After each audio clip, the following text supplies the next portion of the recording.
So I have been on YouTube scrolling around trying to see what people are talking about when it comes to family land. And one of the big things that I hear people talking about is creating a family compound. So some people are looking to buy land with their family members and they're saying once we find the right property, we're going to have everybody move onto this property and put houses on it. Or maybe it's some land that someone already owns and they're trying to think, how can I bring my family back together on the same piece of land, support each other, especially as the person ages. They want to make sure that their children are close by and that everybody's there together to help support each other. Or maybe it's family land that's been in the family for multiple generations, and the family is now looking at options for how to develop the land and make sure that it continues to be an asset for the generations to come. And so, people are wanting to have a place for the family to stay and be close to each other, and I think it's a beautiful concept. It's something that I never really thought about, but more and more I think about it, I think it'd be a great idea. Me being someone who has small children and also having parents who are starting to age, it's something that I think would be amazing if my family could be all in one place, to a degree. But when people are talking about this, as an attorney who works with families who have inherited heirs property and are working to clear up ownership with heirs property, or families who are looking toward the future and they're trying to figure out how they're going to create a plan that sustains multiple generations over time. I have some red flags that come to mind when I see people talking about family compounds. And so I wanted to come on here to talk to y'all about some of these concerns that I have and talk about some potential solutions to address them before your family falls into any kind of conflict or title issues in the future. So, my name is Attorney Veronica McClendon. For those of you who don't know me, I am an attorney here in Georgia, and I work with a lot of families who are wanting to protect their homes, land, and inherited property. People who want to make sure that their property does not fall into conflict with those who come after them, and make sure that it's a source of wealth and prosperity for the family moving forward into the future. So, we're going to talk now about some of the things that I want families to consider as they approach this potential family compound situation, before they get into issues. So, I'm just going to give a very brief overview of what a family compound is. Usually, what's happening is the family, like I said, they're either buying property together or they already have some property and they are looking for an opportunity to develop the property and allow the different family members to all live on the same piece of property.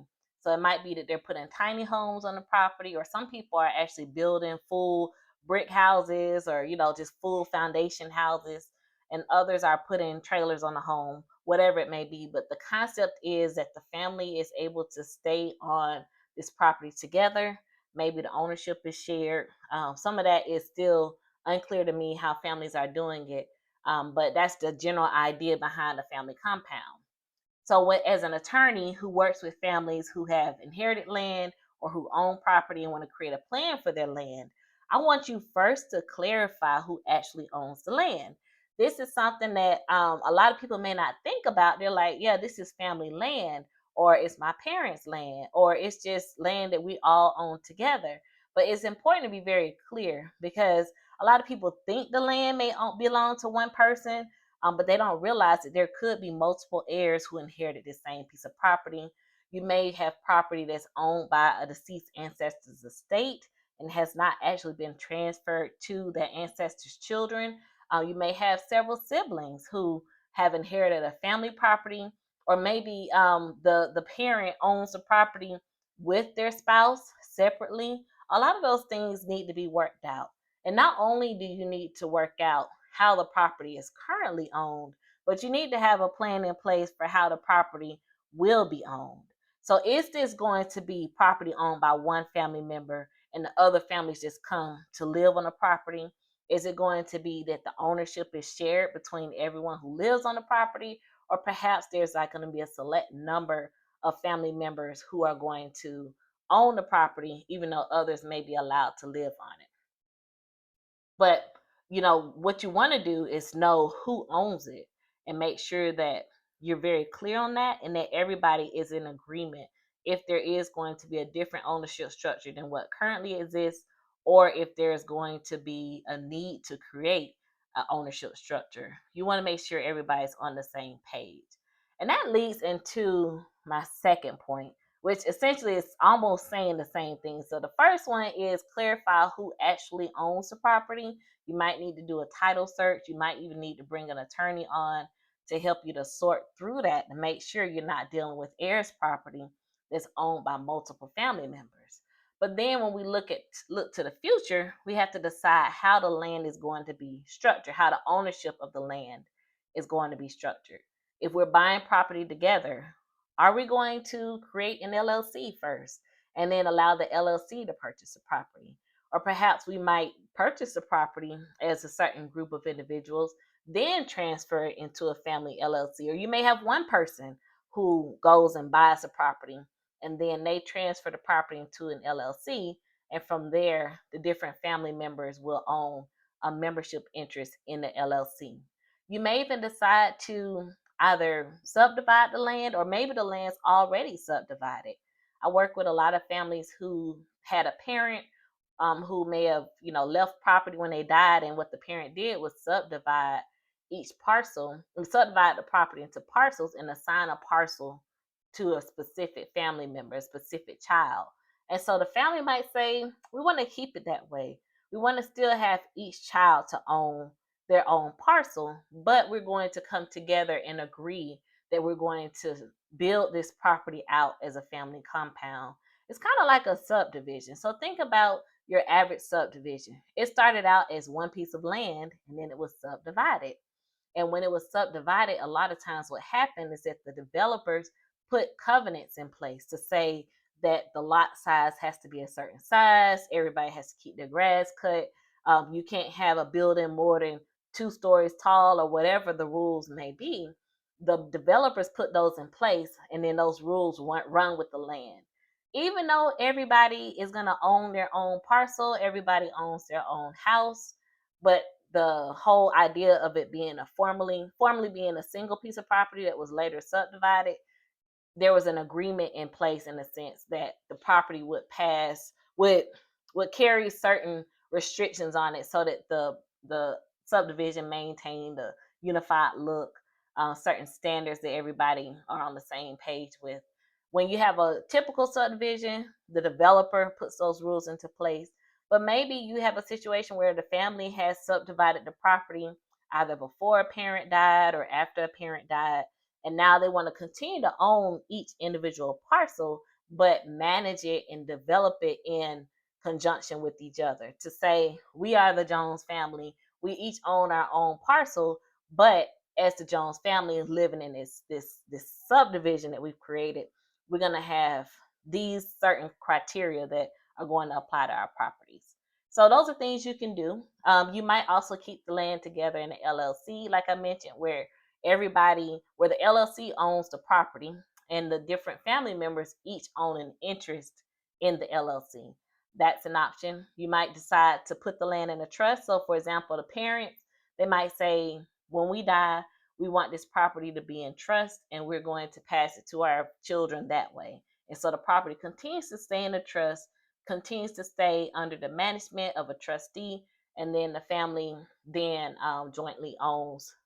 They don't own it, but they have an interest in the property in the trust. So there are a lot of ways that you can structure the ownership, but I do encourage you to have some kind of formal structure that has an agreement in place that governs how the property is going to be used, who can be a part of this family ownership and who cannot, and just like kind of having guidelines in place so that everybody's on the same page. The third thing that you want to make sure you do is put a plan in place for the finances and responsibility. Y'all know how it is when families are doing things together.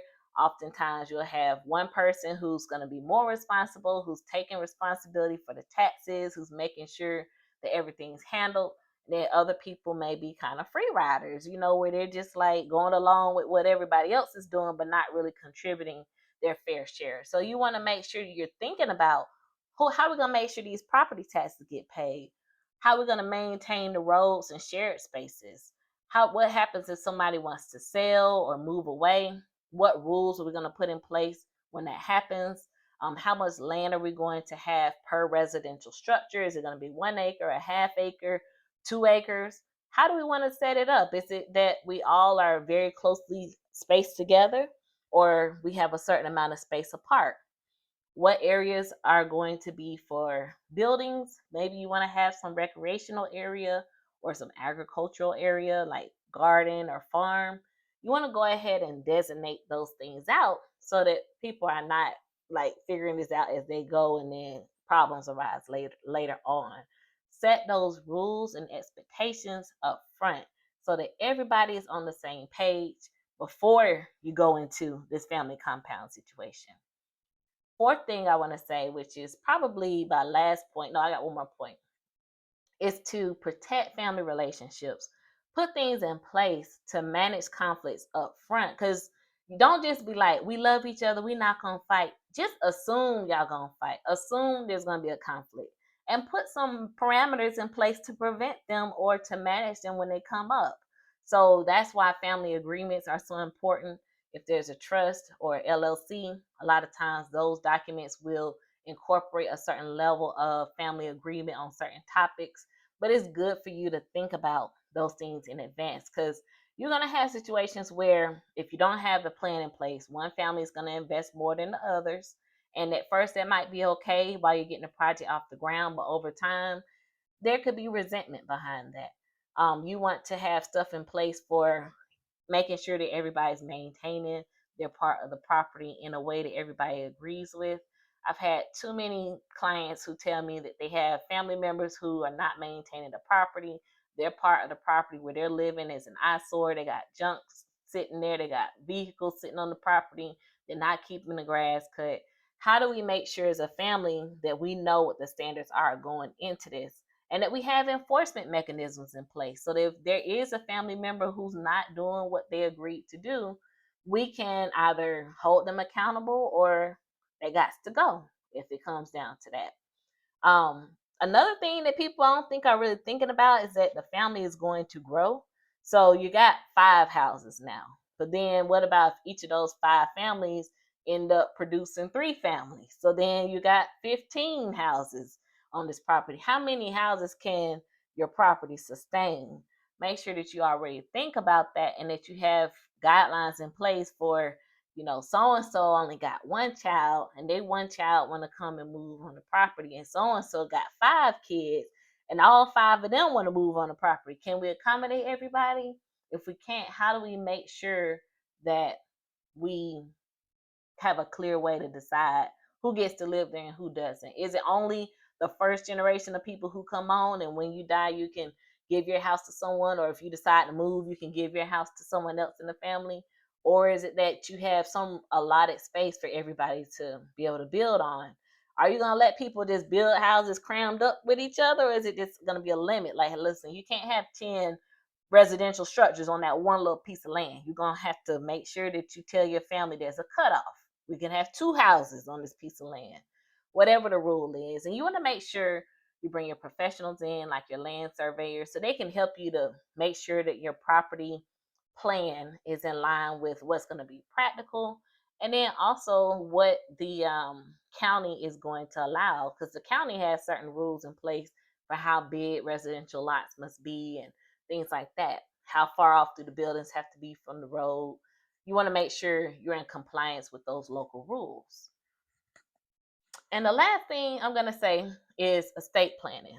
You want to make sure that you have a plan in place for what happens to the property in the next generation, future generations, as people die. Who can inherit from them? Who cannot inherit from them? What about if none of their family members who come after them want to be are even interested in this family compound? What about if none of them want to live on the property? They all want to go move somewhere else. How do you make sure that this family property continues to be maintained and stewarded into the future so that it's not lost as generations continue on? So, and you also want to make sure everybody has some kind of a will or trust in place so that they get to say what happens to my house after I'm gone, what happens to my lot after I'm gone, what happens to my interest in this property after I'm gone, so that other family members are not running behind trying to figure out who do I call to figure out who gonna take over my sister's property, or how do I make sure that my sister had a will and she didn't allow her child with a drug problem to be living on this property with us, or whatever the rules may be. You want to make sure you have good plans in place and make sure that each of your people have an estate plan in place of some sort. And if you got to also assume that there are going to be people who don't have an estate plan, so you got to have some kind of built-in plan in place to accommodate for what happens if individual family members do not plan. So that is all I have to say today about these family compounds. I hope that this video was helpful to you. Please like it, subscribe to my channel, share this with a friend who's thinking about creating a family compound. And I would love if you would share with me any questions that you may have in the comments so that I can know what additional content you may want me to produce on this topic. Thank you again for tuning in. I'm attorney Veronica McClendon, the owner and CEO of McClendon Law and Consulting. Y'all have an amazing day.